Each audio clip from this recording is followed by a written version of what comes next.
always walk with a juice.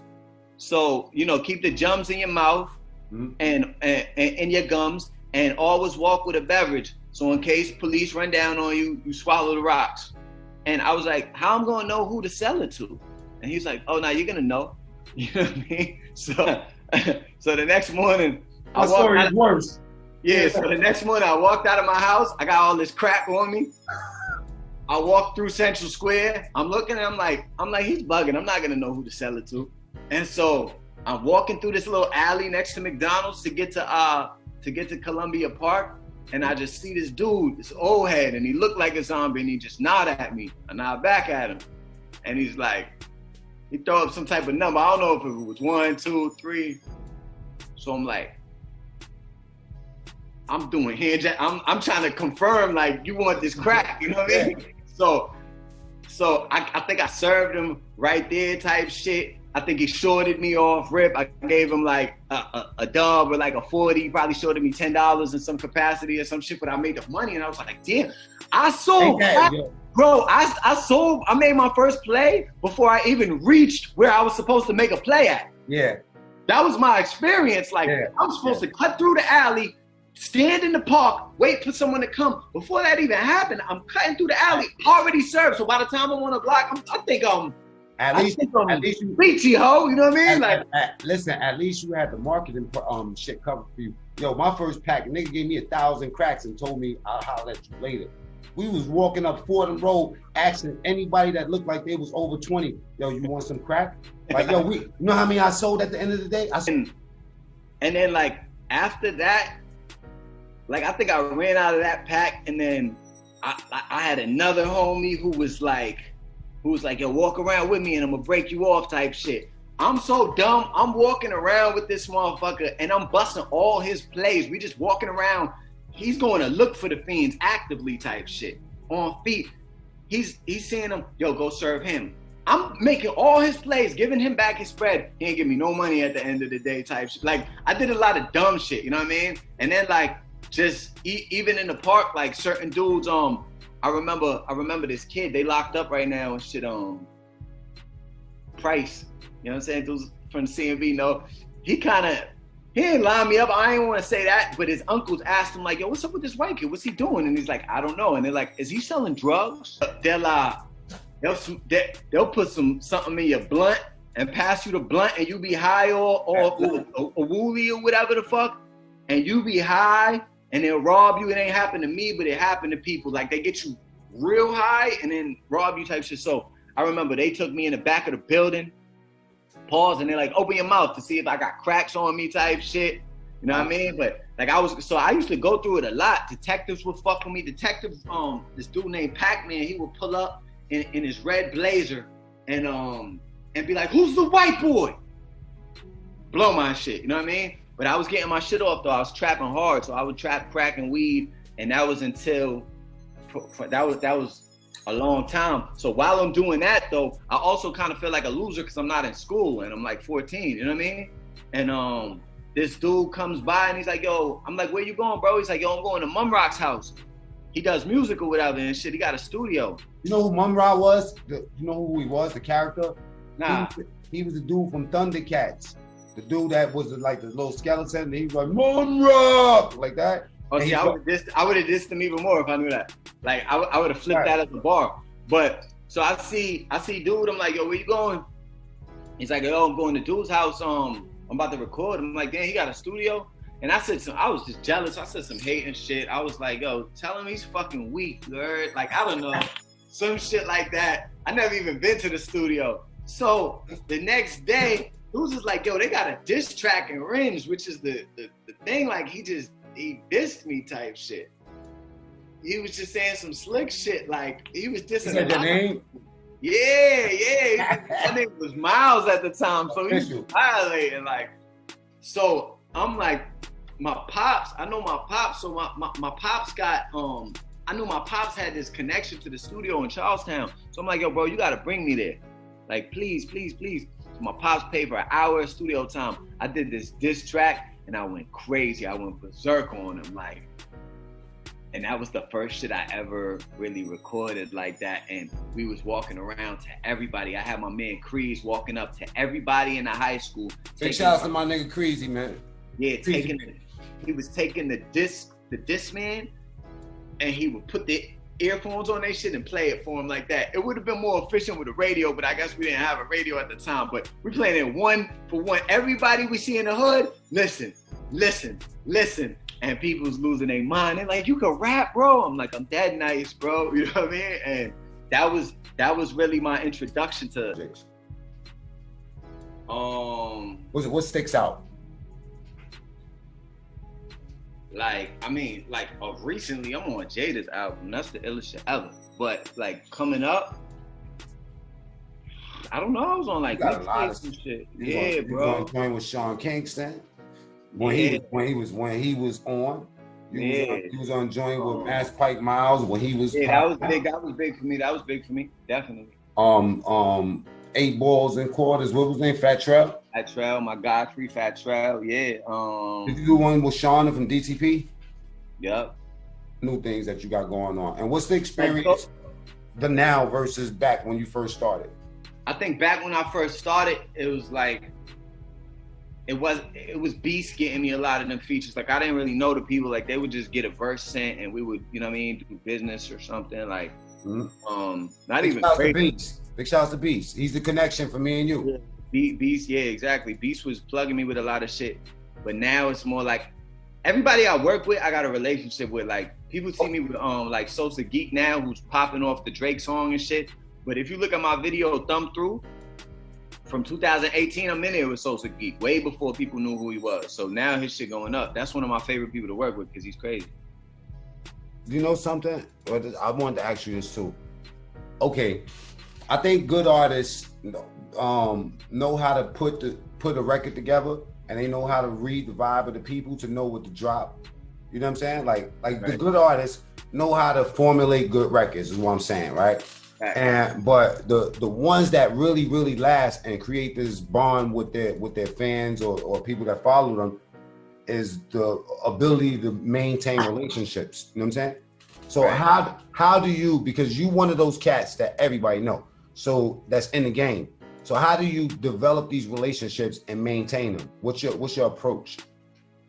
I think just being genuine and not asking motherfuckers for like people got a habit of asking people for everything within the first 24 hours of meeting them. Like, you gotta chill out. Like, even I'm on Jamming 94.5 tonight.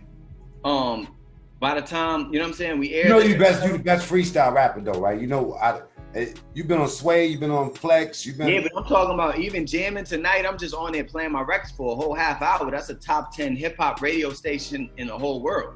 You know what I mean? Shout it out again. Jamming 94.5. So I'm on there for a whole half an hour. But it's crazy. The person who gave me that, I was cool with him for like 6 years before I asked for a favor. So I know that might sound crazy to people, but like, yo, first of all, you got to build your leverage. And then when somebody sees you work and then be like, yo, bro, do you think I could possibly, you know what I mean? And then they'll probably bless you type shit. But I think that's how like I really, and you got to bring shit to the table, man, especially artists. Like, this is the real truth. Artists like people, if you can't be used, you're useless. I ain't hear you. What's that? You are useless if you cannot be used. People be like, oh, I don't want to be used. Bro, you're useless if you can't be used. Now, don't get used in the wrong way. Yeah. But if you can't be used, you're fucking useless. Let's say I go to like an artist studio session. I'm coming for the first time. Let's say, wow, just be useful in some capacity, man.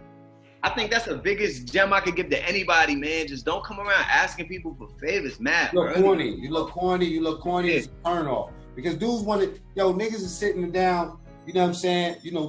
Talking some Coke 45, romance, love potion number 9 shit to their girl. And a nigga might run up on them and be like, yo, bro, you know what I mean? Like, hear this rap. The thing is that that's not the way to develop those relationships. The ones that people that was worth something for me was the ones that, in the entrepreneurial world, that's how it works too. You got to be able to give somebody something before you ask for anything. You know what I mean? Yeah. But you have partnerships with different. Yeah, people. We got partnerships. You know what I'm saying? But I touch 87% of everything that I make. or 100% of, you know what I mean, with whatever else type shit. But as far as like my streaming, I'm touching anywhere from, you know what I'm saying, 91% to 87% type shit. You have a strong, long-term fan base. I mean, people know you that I sometimes are surprised at, but when they are a fan of you, they are a real fan. They don't go nowhere. They don't abandon you, and your thing grows.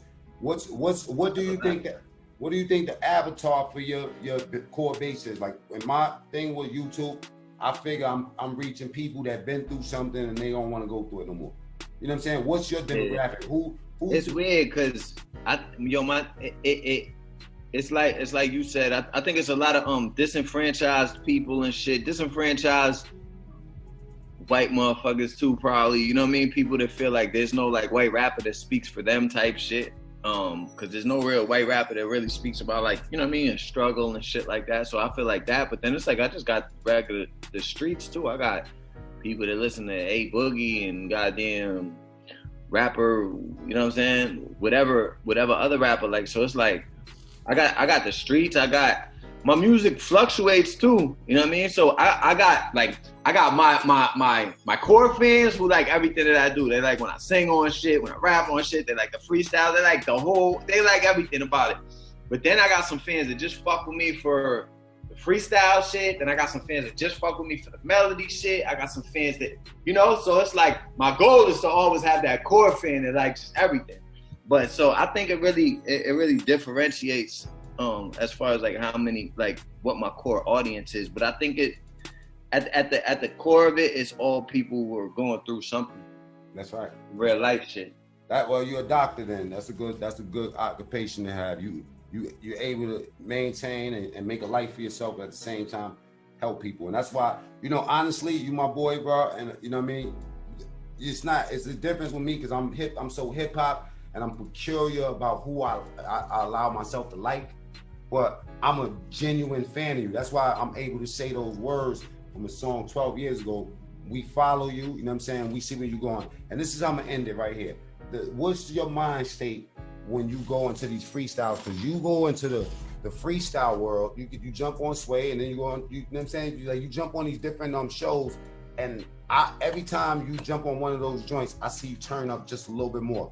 Mm-hmm. Right before you do that freestyle, what's going through your head? I'm just trying to remember the bars for real. You know what I mean? Like the last one that I did, it was a little different because I went there and I kind of tested the room. It was like 9 people in a room and they put the headphones on me like, we're gonna get a sound check. And I let one of the bars go, but not like I was doing it for real. And I just saw some reactions off that and I was like, oh, I'm about to kill this shit.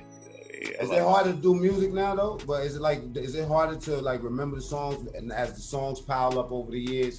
Cause like I got, you know what I mean? Like, do you remember? Is it easier to remember? I can't remember them. I just need a couple of playbacks, you know what I mean? But it's all there. I got a big head. I always feel like this is where my rhymes are stored right here. Like this whole section, you know what I mean? You having fun? How you having fun, bro? Are you having fun? Yeah, sometimes. You know what I mean? It's been a tumultuous year, but I've been having fun the last like 3 months type shit. 3 months. I've been in a better space. Like after COVID, even though the shit is still affecting me and I still got headaches all the fucking time and my muscles still hurt and shit, but it also gave me them antibodies to the point where I'm not scared to move around. So I was just in Atlanta, you know what I mean? In the club with 1,000 people and shit. I don't give a fuck no more. Yeah. Well, you know, I fuck with Trump. I ain't give a fuck from the beginning. You know what I'm saying? Man, so, come on, man. We gonna not talk politics, man. I don't do that. Hey, listen. You wanna know something? One day we will, soon. But I gotta be in front of you because you can't run from this work. I don't care because he's just a negative energy, man. That's why. Fuck him, man. Like, that's too much. That's why they really got to get him out there because he's just negative energy. He's just a hater. Like, he just get online. He's just a trust fund baby. He's a broad. Like, Say one thing. Tell me one thing that he said that's negative. Anything. He told fucking Meryl Streep she's not a great actress. Bro, his opinions is hater opinions every second, bro. I'm He wakes up on negative energy. That's what he do. This person, bro. Nah, he's not negative. Purpose. You could tell. I'll tell you a few things. He don't believe in God. He fucks kids. He's a horrible person. I don't care. What's the next subject? This is my interview. Okay. All right. We're gonna leave the politics alone. Back. You know what I mean? I'm losing family members everywhere. You know what I'm saying? All right. Next subject. All right. Oh, okay. So that's why I wanted to end with that and shit. I just wanted, because we're gonna get more. You know what I'm saying? We're gonna open up different chapters as we move along. You know, time permitting, we'll get this shit together. But I think that this is a good introduction to, you know what I mean, my audience, you know what I'm saying, to let them, you know, like to expose them to you. And obviously he's on everything under Millyz, Millyz, you know. Yes, tell me some of the things that you got going on outside of rap, because I know that you really looking at business things and you do a lot of traveling. Yeah. I got my own strains of weed, you know what I mean, through Boston Farmers, Millyz Mimosa, also the Blanco brand. I'm gonna really start kicking the merch off heavy. You know, I write for people. I came in the game actually writing for people. That's what a lot of people don't know. Like the first video we ever put on World Star. Like 2008-ish, 9-ish. The first video I ever put out there, somebody contacted me from Canada and was like, I want you to write songs for me. I'll pay you $2,000 a song. Which one was the first one we got on there? Was it the Out on a Limb? Out on a Limb. Yep. Out on a Limb. Yeah, man, I'm just, but really right now, I'm just focused on my rap career, man. And then I'm gonna expand to journalism too, type shit, in like a capacity. Like I want to start my own interview channel. But not like. You got a lot of relationships. It will be like, yeah, I'm gonna do some like kind of like different shit. You know what I'm saying? Yeah, I already know you got something up your sleeve, bro. You know what I'm saying? But the next time that we speak, this is what I'm gonna title it. Millyz says Trump is racist and he eats kids. Yeah, do that. Yo, salute, bro. Salute. And thank you for this interview. You know what I'm saying? I'll tap in with you on the Adam Talk come out. You know what I'm saying? You know the vibe. And well, you ain't got to put this in the interview, but tune into iHeartRadio, Jamming 94.5 at 9 o'clock. No, they hearing it. They gonna hear it. They gonna hear it. I'm gonna post it, and even if they don't hear it right now, I'm pretty sure they're gonna go to their channel. What the fuck going on? I bet. All right. Love, bro. Salute, bro.